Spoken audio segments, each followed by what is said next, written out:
welcome back to the channel. As you know, or you may not know, I'm your boy LG, and today we have a kind of how-to video going. It's not kind of, it is a how-to video. We're in the works on building the bike back up. The new year's here, and I figure, let's just freshen things back up. We might repaint some stuff and whatnot, but the first thing we got to do is get this big board back in there. And from the catastrophic event that happened, had some valve contact, and I can see light through one of the valves. So I'm going to show you guys how to replace your valves today. This is my first time ever doing this, so I'm going to be teaching you as I'm kind of like teaching myself and doing what I've seen done and was taught by the homie Vinny. But yeah, enough said, let's get into this. So at this point, you've taken your head off and you brought yourself inside because it is cold right now. And pretty much your cam sprocket's off and everything, and you want to get your cam out because you're going to be moving this thing around and you don't want it falling out on you. So the first thing you got to do is just remove the rocker arms. And if you're OCD or compulsive like me, I always like to keep them on the same side. So looking at it here, we have the exhaust side. We'll keep that on our left over here.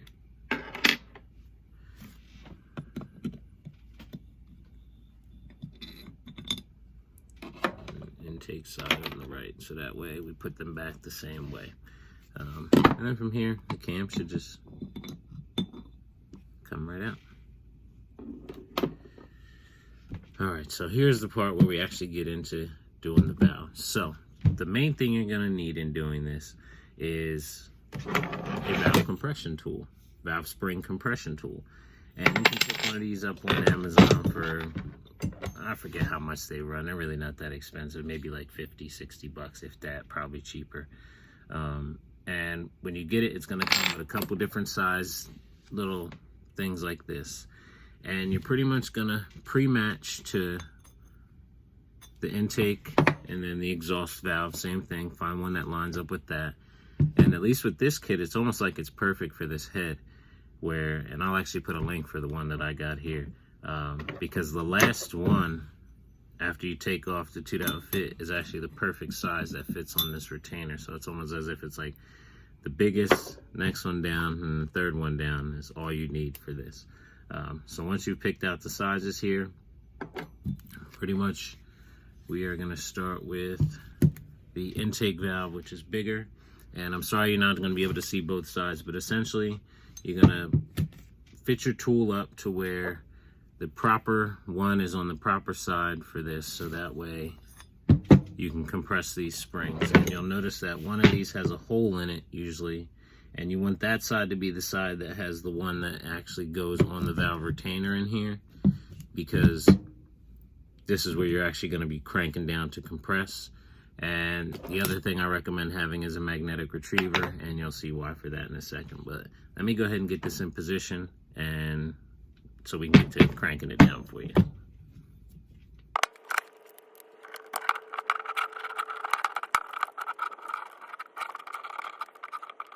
Alright, so here we are. We have it in position here, one on one side, one on the other, square on that valve. And so from here, set that right there. And actually I'm going to put this in my lap, because what I'm going to want to do is, as this compresses, let me turn you guys, I'm going to put it in my lap. As this compresses, I'm going to want to put the magnetic retainer here, because there's two retaining clips inside here that are going to start to pop out, and you want it to catch those when it does. So sorry I can't get a better angle of this. This is something where, like, when you do it, you will completely understand. Right there, it pretty much popped, which means it's pushed away the retainers, and you just go down a little bit more, and they will fall away. And you suck one up.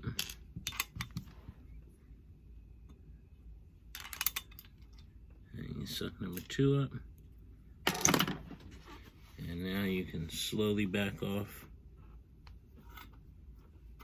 your tool. Terrible angle for you guys, I'm sorry. Slowly back off your tool. Try not to let anything fall down in there like that valve retainer up top. Just make sure you catch everything. Don't do like I did and throw stuff all around. So now that we have those retainers out, and actually I'll show you what they look like up close. Retainer number 1, number 2. You have your spring retainer, which in a valve kit you'll get a new one of. The outer spring, your inner spring, and then down at the bottom there should be a little seat washer. Put to use our new little light. I see one down in there. I believe I see one. If not, there would definitely be one put down in there. But anyway, once you do that, you flip it over this side, you just push it straight out. And it should pop right out.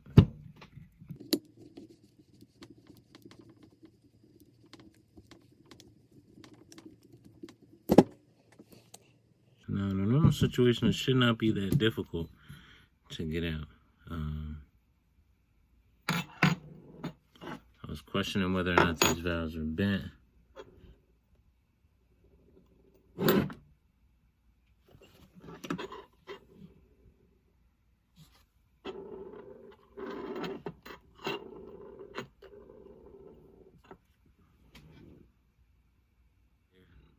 So it should not be that hard to get that valve out. And my thinking was, when everything happened, that I thought there was some valve contact, because you can see some scuffing on here. I mean, you might not be able to make it out that well now that I've done touched it with everything, but way to tell if they're bent, you can put it in a drill chuck, whirl it around, like tighten it down a little bit, whirl it around, and you'll see it wobble.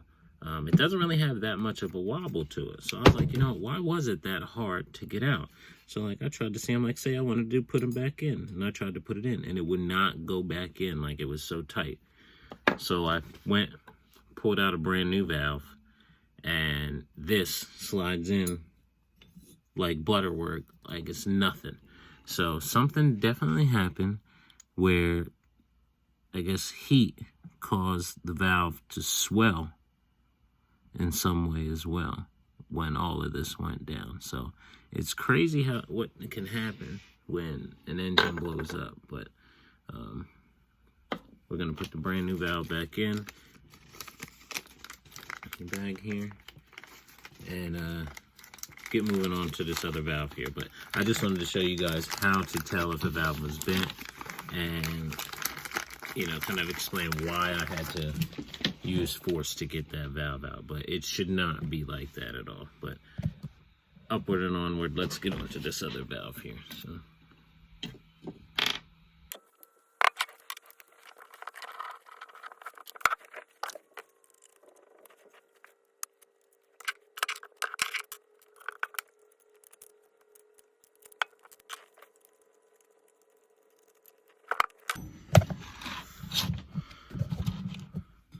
alrighty, so here we have it. We backed everything off, and I wanted to bring you guys back in here just to see if this one is as hard to get out as the other one.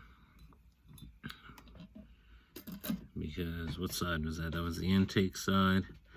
And actually, with that said, I was debating on whether or not to replace the seats or whatever, but we're definitely going to replace this valve seals. And this one pulled out, no problem at all. Probably should have did that in the reverse direction. My bad, y'all. This one actually popped out, no problem at all. It just slid right out, as you could see. The last one I had to bear down on it. But yeah, that's how you get them out. And right now I'm just waiting on another tool here because I want to show you the whole job as far as being able to do your valves.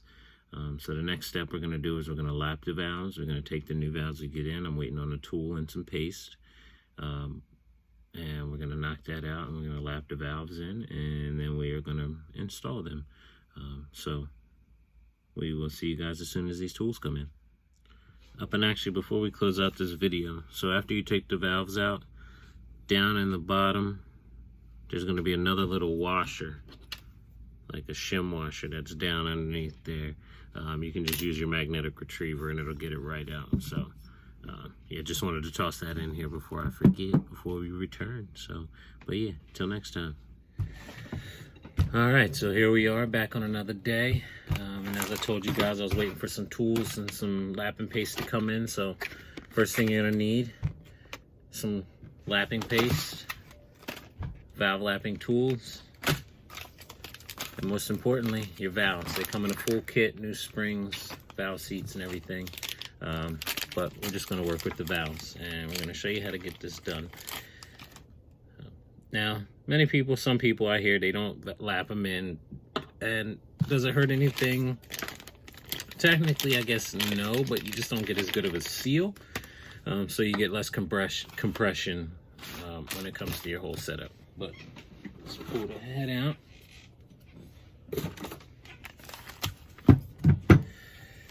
And so many people would say remove all the carbon out of here. I'm lazy, I'm not gonna do it. I'm just trying to get this thing back together. So I'm just gonna leave it there. And I did clean it out as far as, you know, with a little bit of wire brushing in there, but I didn't try to clear out all the carbon. But essentially, this is kind of a self-explanatory thing. And I'll explain a little bit of something else as I get into it. But obviously you're gonna take a little bit of the lapping compound, put it on the edge of your valve on this side here. From there, you're gonna slide the valve into its respective side. From there, suction this tool on top, and then we're gonna get to making fire. And what you're supposed to listen out for is it's gonna start off loud and it's gonna get quiet. And then when it gets quiet, you need to lift it back up so that way the paste redistributes, and then put it back down so it grinds again. So let me work here and get to making some noise for y'all.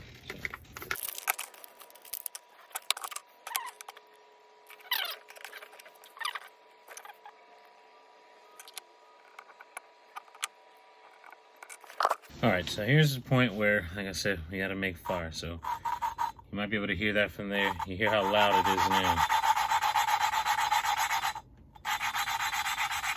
See how it got quieter? At that point, when it gets quieter, you gotta lift it up, kind of tap, tap, tap, just so the paste gets back down in there. And then we'll get back at it again. I'm not putting a crazy amount of pressure on the actual valve itself, just enough.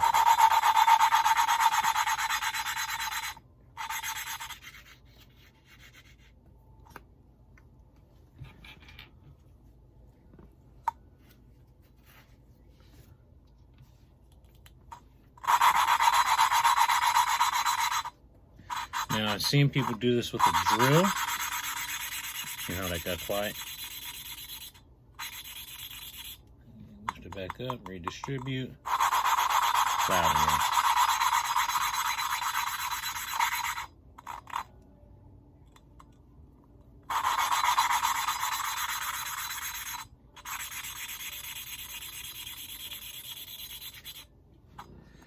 Now, I've seen videos where people do it with a drill, and apparently you can lap too much. There is a spec on it. I didn't look up the spec because I'm only doing a little bit, but essentially now that we've lapped, and I know this is a terrible camera because I'm using my phone, but essentially what this is doing is grinding, so we have matching and mating edges on each side. So like for instance, now if the camera were to focus, there's a gray edge on that now versus being like that rounded shiny edge.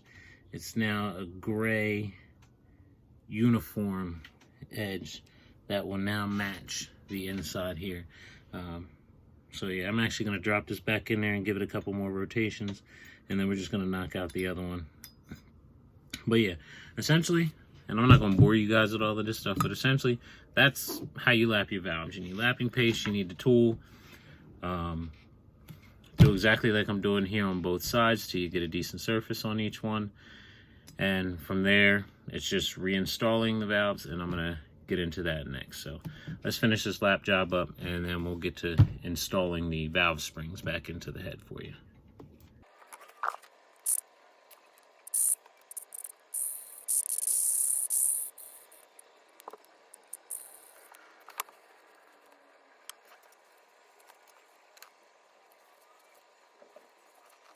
Oh, and you want to make sure you get all that lapping paste out of there once you've finished the job, because it's essentially like sandpaper going through the engine if it does. In all honesty, in my opinion, I feel like it's really not that much, so it might not be that crazy of an issue, but either way, you want to get it out of there.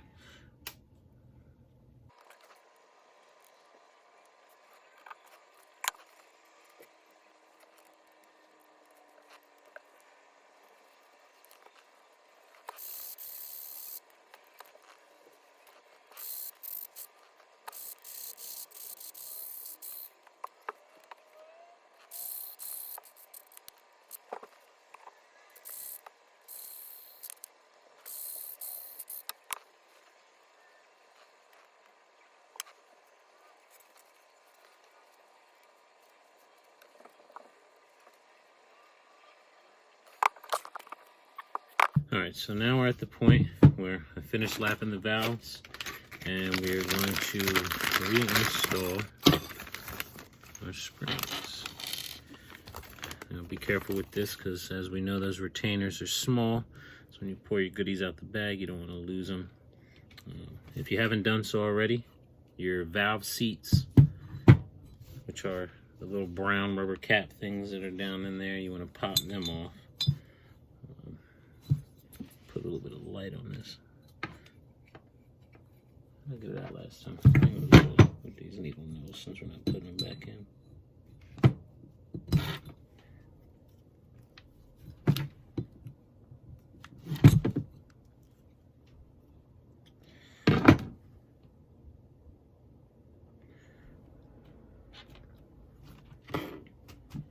Now, obviously, if you're going to reuse those valve seats, you wouldn't pull them out with a pair of needle nose, but since we got new ones, you just go ahead and pop these on here. And where I'm messing up at is I didn't bring any oil with me, but I've got some residual oil sitting around in the head here, so we're just gonna dab some of that on it. Slide these pieces on. And essentially you're just going to work in reverse after you put these little seals on. Little rubber caps in there. My lighting's terrible, I know, guys, I'm sorry. But yeah, essentially I'm going to work in reverse. As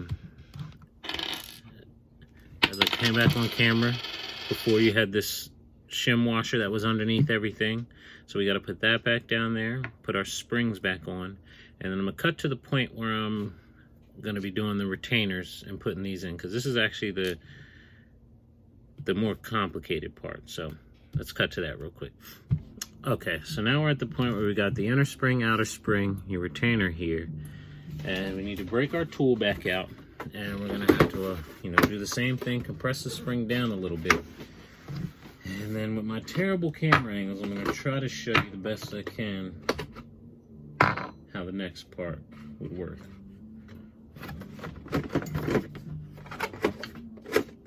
My angles are terrible. I give you permission to go find another YouTuber and watch and see how they do it, because this being my first time, as we all know, I may not be the best at this, but I'm just here to show you. Alright, so here we are, and obviously I guess something's wrong with my phone because the light's not working. But you want to compress this down to where it's down enough to where you can get these guys in there with the narrow side down. And you'll know it's the right side because the line is towards the top. And you essentially want them to fall underneath. There's like a little crack in there, and unfortunately my light's not working. Underneath that, so that way when you bring the spring up, they get caught up underneath that. So I'm gonna go ahead and knock it out. I apologize for the angle. I'm actually just about to pop both these valves back in, but you guys get the idea. Look up a video where somebody did a better angle. I apologize, but once you do that, the valves are in, and then you reassemble the head the way you normally would. Put your, rocker arms back in, and yada yada yada. But let me get on this and putting these in. Well, here we have it. Head complete. Put everything back in. Cam, pins. Now all we got to do is put everything, rocker arms. Put everything back together, and we're gonna be good to go, big boy. But anyway. If you learned something from this video, like, subscribe. If you didn't learn something, like, subscribe anyway. As you know, I'm your boy Alex G. You know where to find me.